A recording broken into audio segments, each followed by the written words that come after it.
Okay, so I was reading a little bit about this. We're going to change topics here a little bit. I was reading a little bit about this Trump court case thing, right? Yeah. And so it has to do with his land development side of things, right? That one. He has like 100 cases against No. him. So The one that's based out of New York, where they made that one is, yeah, 350 something billion. Something about Yeah. his building size, right? Yeah. So apparently, what I was reading was they're charging him based on like some insider shit that he was doing with the banks, but the banks have said that they didn't lose any money. Correct. So what I was actually reading about, and like something that I learned about that I didn't know, is that this is like the oldest scam in the book, right? Like a builder goes to the bank and says, Yeah. "I'm trying to build a building. I need 500,000 or Yeah. 500 million. Let's call it, right?" Yeah.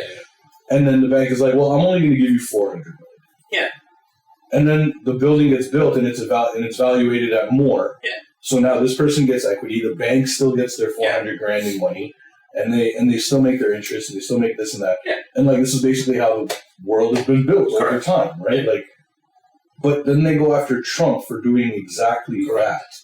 Is that not setting a bad precedent It is. for the state of New York? Because It's not now just- now any builder that goes into Yeah. New York is going to be like, well, I was going to do that, Yeah. but now I don't want to do that. Hasn't he been lying both ways though? He's relying on tax returns too, saying the building is not valued as much as he said to the banks. Yeah.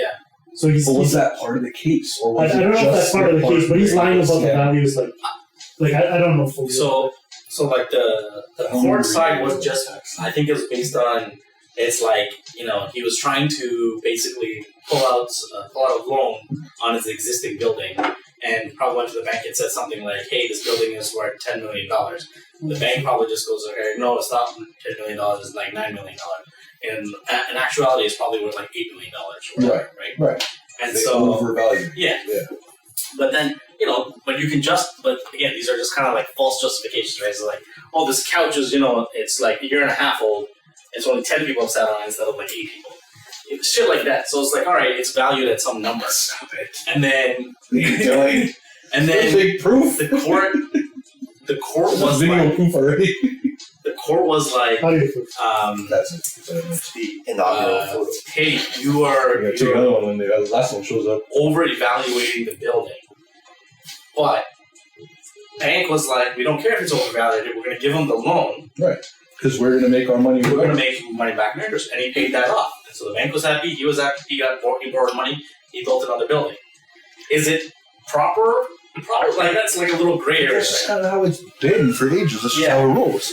But I think the precedence is now it's like two. One is you set a precedent in New York for other fucking builders. Yeah, but that's bad. That is Because bad. builders are not going to want to come build in New York. But I There's, was arguing the it was I just mean, like, whether there's space or not, two builders.